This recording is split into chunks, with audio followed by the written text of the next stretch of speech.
Good morning, everyone. So our reading this morning is from Psalm 4, and the heading in my Bible says, "For the director of music with stringed instruments." I don't have any stringed instrument this morning, but hopefully our listening and understanding. It's a Psalm of David. And it says, "Answer me when I call to you, my righteous God. Give me relief from my distress. Have mercy on me and hear my prayer. How long will you people turn my glory into shame? How long will you love delusions and seek false gods? Know that the Lord has set apart his faithful servant for himself. The Lord hears when I call to him. Tremble and do not sin. When you are on your beds, search your hearts and be silent. Offer the sacrifices of the righteous and trust in the Lord. Many, Lord, are asking, who will bring us prosperity? Let the light of your face shine on us. Fill my heart with joy when their grain and new wine abound. In peace I will lie down and sleep, for you alone, Lord, make me dwell in safety. Amen." Thank you, Mark and Morag, for leading us. Really good to be here with you.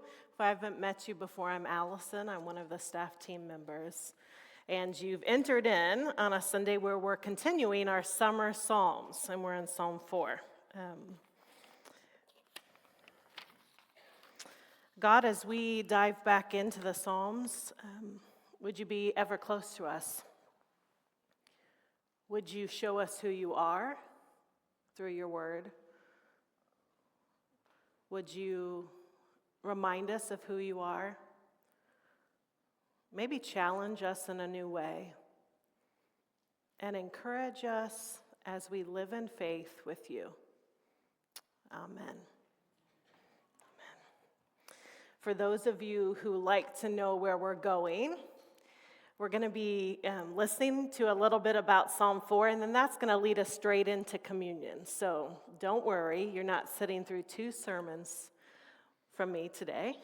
Part 1, part 2, we're just going to roll through. So as I've said, we're continuing in Psalms. A few weeks ago, Matt Wilson, who's the senior minister here, said in a summary of the Psalms help us learn to relate to God honestly and openly. The Psalms help us relate to God honestly and openly. And I think why he said that is because when we look at the Psalms, as Matt said earlier, we can find so much of life represented there. If you know me, and some of you know me, and if you know me really well, you know that I'm positively wired. So what that means is, if someone chopped off my left arm, maybe my first thought would be, oh, thank goodness my right arm didn't go. I can quite quickly either reframe things positively or see the positive in the midst of sadness. Now that is good, but it also is a challenge too, because a lot of life is pain. Would you agree? And I think there's an authenticity in being able to dwell in pain or acknowledge it. And so this psalm sets us up well and holds my positivity at bay at the start because it begins in distress. If Psalm 3, which Zoe handled last week, is a morning psalm, like early morning, not morning crying, but early morning psalm of turmoil, then Psalm 4 is its partner and is often seen as an evening psalm, declared in the evening. Ending the day not with easy answers, but a real wrestle and distress.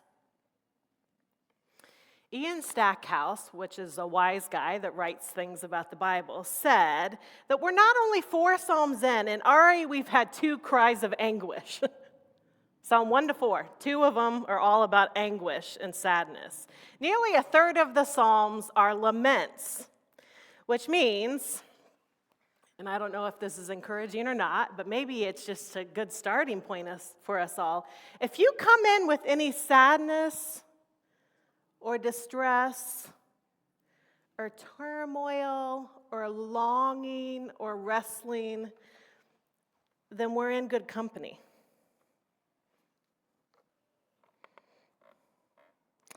So understanding Psalms 4, there's 8 verses, and what I would like to offer is 4 parts throughout that psalm or that song that would have been written by David. 4 parts that I think highlight the 4 areas in which we can have confidence in God in the midst of all the sadness. Now, it's understood this psalm, Psalm 4, would have been written by David after his son Absalom usurped him, which means he kind of went against him, gathered and rallied support, and was trying to overthrow his dad. So we have real themes of distress, of hardship, of sadness, of grief, wondering about when goodness and joy will arise, and actually a real need for safety and rest in the midst of all of that. One author described Psalm 4 as all about joy and hardship. How do you find joy in hardship? Well, we see some of that being wrestled out here. So the 4 parts. The first part we can understand, verses 1 to 3, as a prayer for deliverance. The psalm opens with David's heartfelt plea for God to bring relief. Have you ever prayed that? Move me on, God. Change the situation. Bring relief. And actually, the word used here, the Hebrew word tzar, actually means a feeling of being in a narrow or tight place, pressurized place. Can you relate to that? Being in a narrow or tight, pressurized place. And it shows us just the state of David's plea, distress, maybe anxiety, and his plea for God's intervention. So it opens with distress, but it also highlights David recalling past experiences of God's deliverance and his faithfulness. He makes a distinction here, David does, of the righteous and the wicked, and even in his distress, he reaffirms his faith in who God is.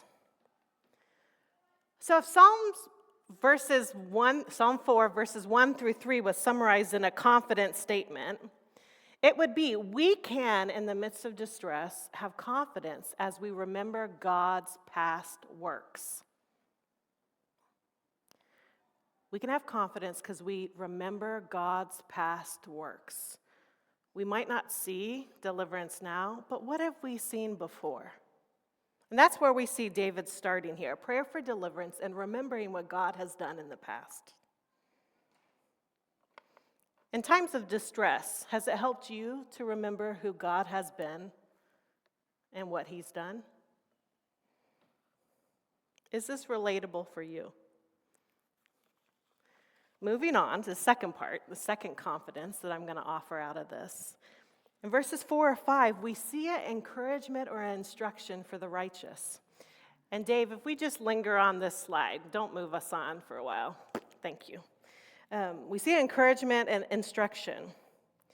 Here, David actually is guiding and asking questions for those who would be faithful individuals following after God. He gives guidance of don't sin in your anger. Offer sacrifices to God. In your distress and in your sadness and in your narrow stuckness, place again your trust in him. If you look at these verses, if you have them in front of you, and we heard them read, there's a real transparency in the psalm. There's a highlight that actually there's a need to speak to our own hearts in times of struggle and distress. Again, if you've been around me before and I'm talking about life, I'll say often, Well, and I had to say this to myself, or I had to remind myself of this truth. Because what's highlighted here is there's a dangerous temptation, and there was then, and there might be for us too, to refight our battles mentally, to maybe vindicate ourselves of how we might be right in the midst of struggle, to inflict conversational debates, fighting for rightness when we feel like we've been victimized, or we're in a tough spot, or we've been up against hardship.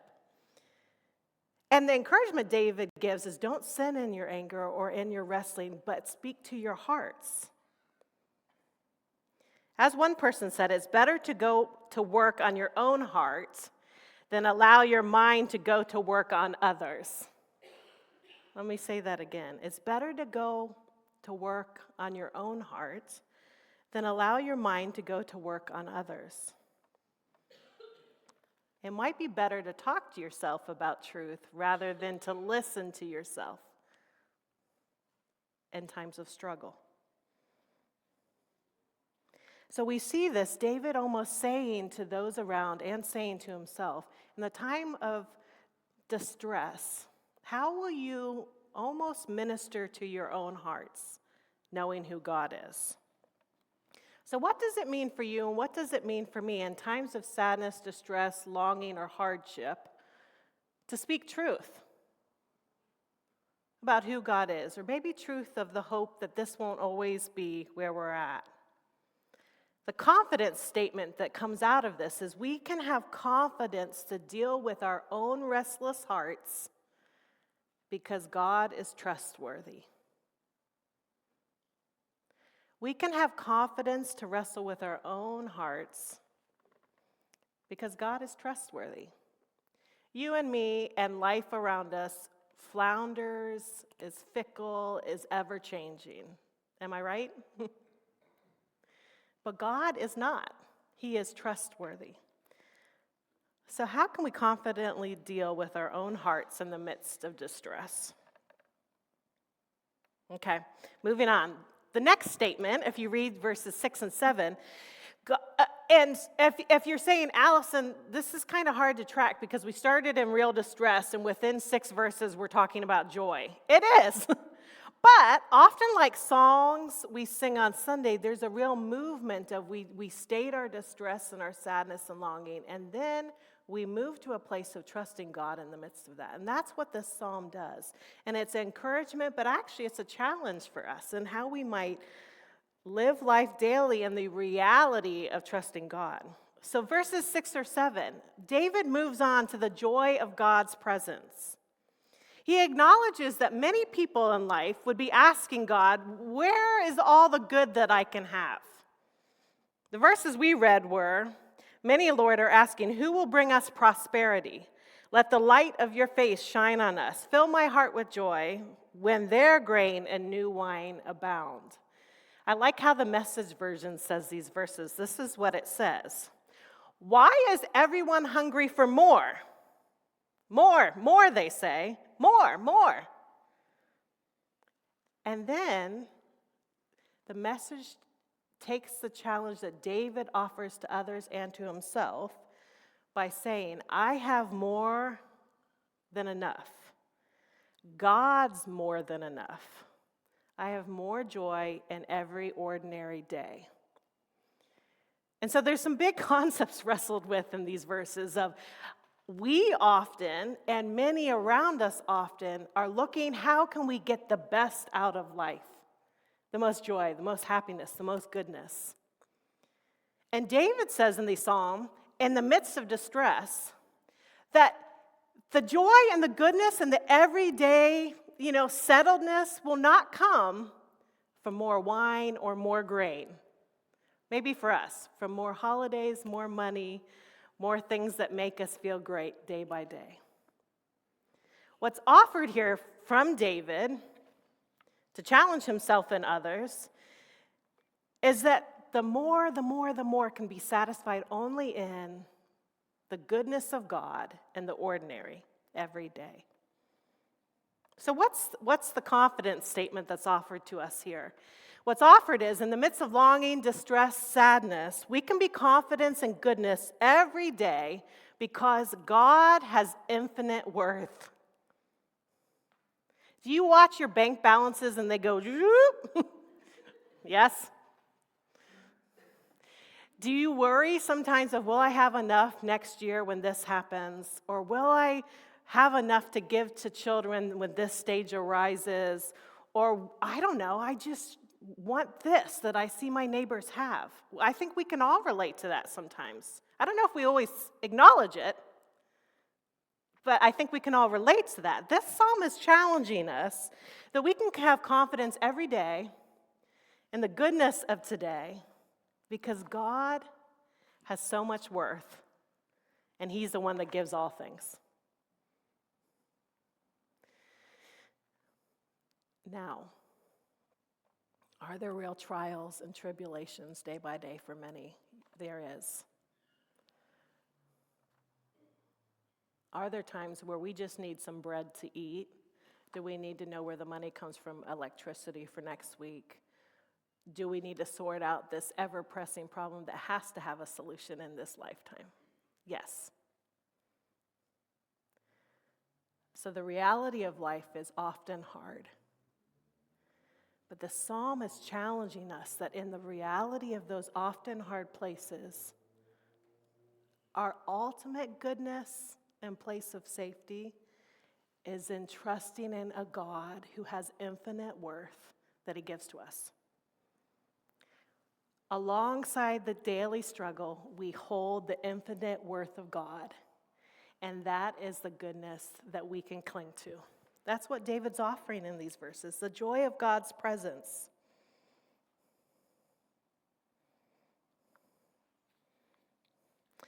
I was reflecting on this part this week, and what hit me that I'll offer to you is, this feels like real challenge, hope, and encouragement when life is really, really, really tough.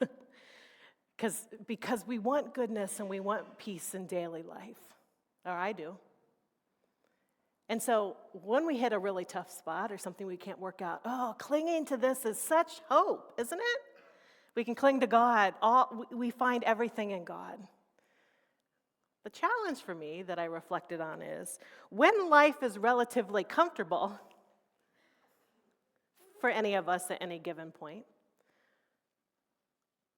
the reality of God's infinite worth and being our first place of goodness might fade in the background a little bit because we feel pretty good. So I feel like the offering for us today is if you're in a time of sadness, distress, life is hard, know the goodness of God in the everyday He provides. If life feels pretty comfortable and actually you have all you need and you think, the world's struggling with this, but actually I feel pretty good. Your challenges don't allow the pretty good to be the definer of your goodness because it isn't. It's God.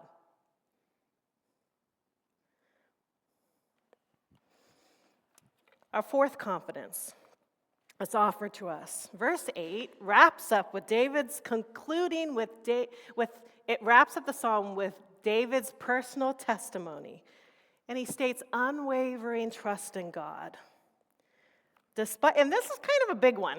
The older I get in life, the more sometimes I struggle with sleep. Anyone else? When I was young, out. Sometimes it's a real struggle to sleep really well. This psalm states that David expresses his ability to sleep peacefully because he knows God's protective presence as he sleeps.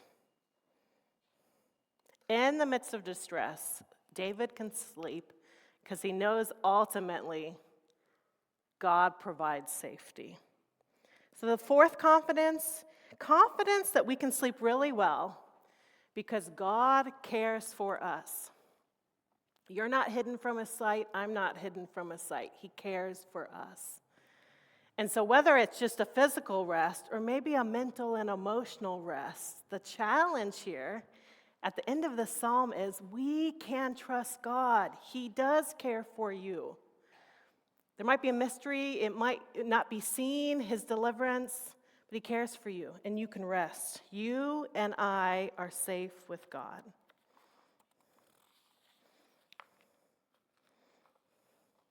So, the 4 confidences have been offered to us through this psalm. Can we relate to them? Do they feel like they can help us in times of distress?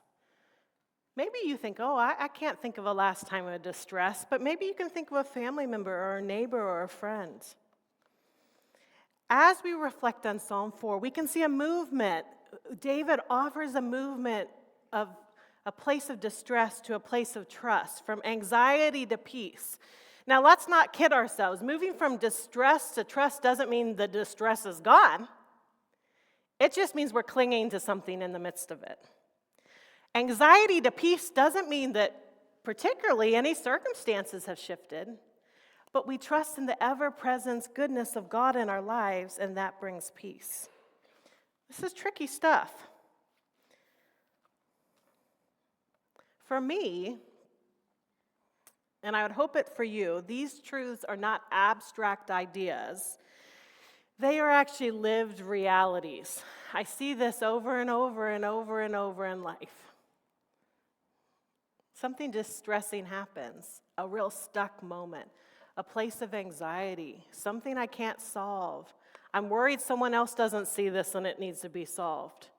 And I, in the midst of any of those moments and times and places and spaces, are offered these points too, of how will you trust God in the midst of that, remembering his goodness, speaking to your hearts with truth, knowing that his goodness is in that every day and that we can have peace.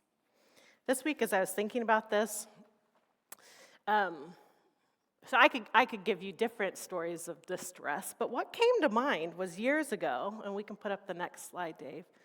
I was serving in a small church in Leicester. This is a church, and there was a mission team that came over from the States to run a holiday club for the week to do building work, and they were also running a course for women. It was going to be a packed 10 days for this group of 9 that were coming over to join me. First day, if you need to hear things I've learned on mission, ask me later, because there was a lot about that trip I do very, very differently. One is getting them from Heathrow onto a train to Leicester without me there. We lost 2 suitcases, 3 people got off at the wrong train station. It was a heck of an awful first start to the day. Anyway, I learned a lot. But that first day, they all arrived. They were in my front lounge, and I was giving them kind of an orientation about the church and the week that they were going to be a part of. And as I was talking, this phone started to ring. And this was way, way years ago, so no one really had mobiles that worked in England. So it wasn't my phone, it wasn't the youth worker's phone who was with me. And then one of the moms in the group, who was in her 50s, said, oh, my kids gave me a phone to travel with. That must be my phone. So she pulled it out. She goes down the hallway into my kitchen, and I keep on talking.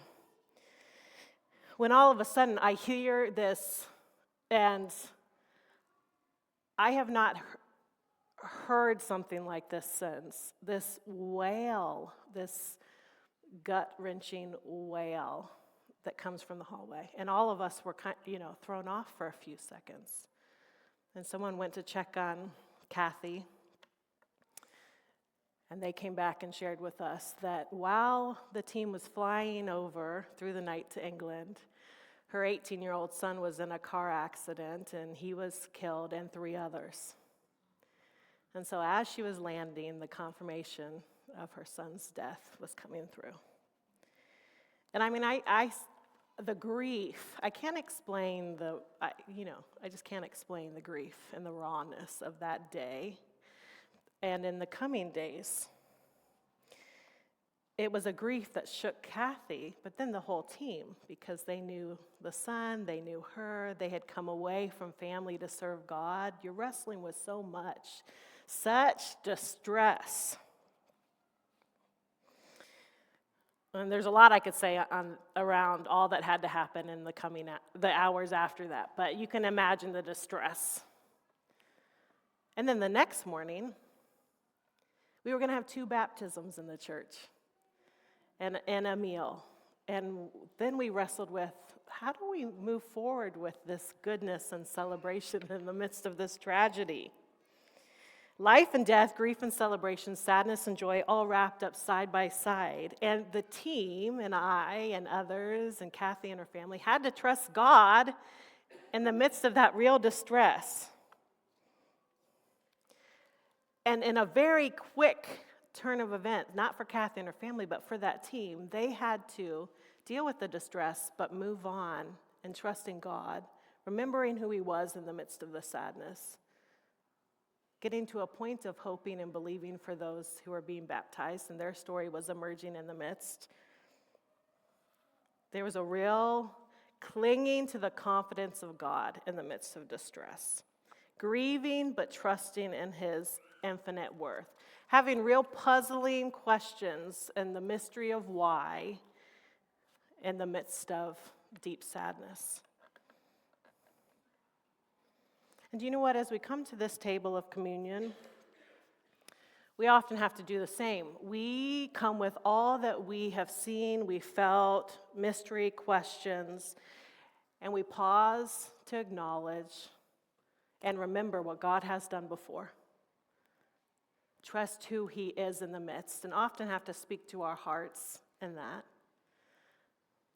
Acknowledge that all goodness doesn't flow from how we're doing today or what we've been able to accomplish this week, but actually from the goodness of God.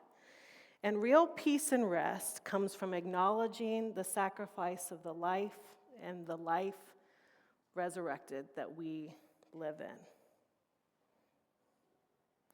If we put up the statements. So we know God's grace is real.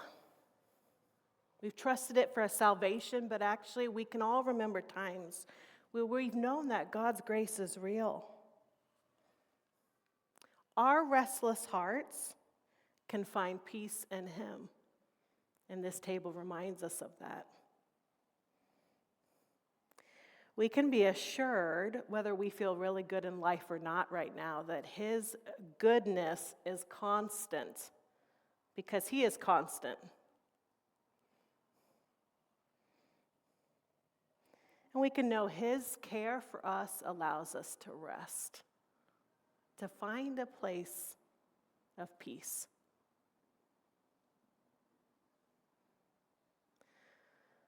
So in a moment, I'm going to ask those to come up who are going to be serving out the bread and the wine.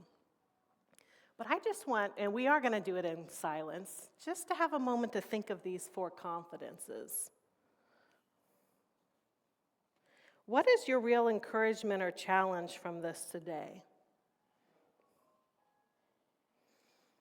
As you bring your whole self to this table to commune with God, your grief, your joy, your questions, your trust, what confidence do you need to cling to?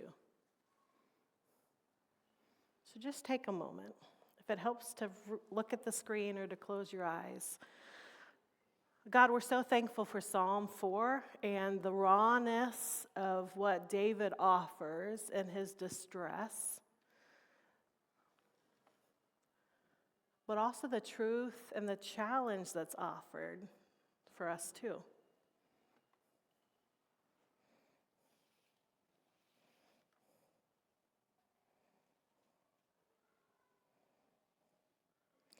We bring our honest hearts, our lament, our hope, our gratitude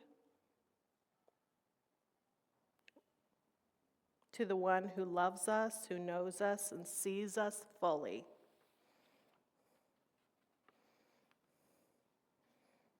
Speak to us, Lord.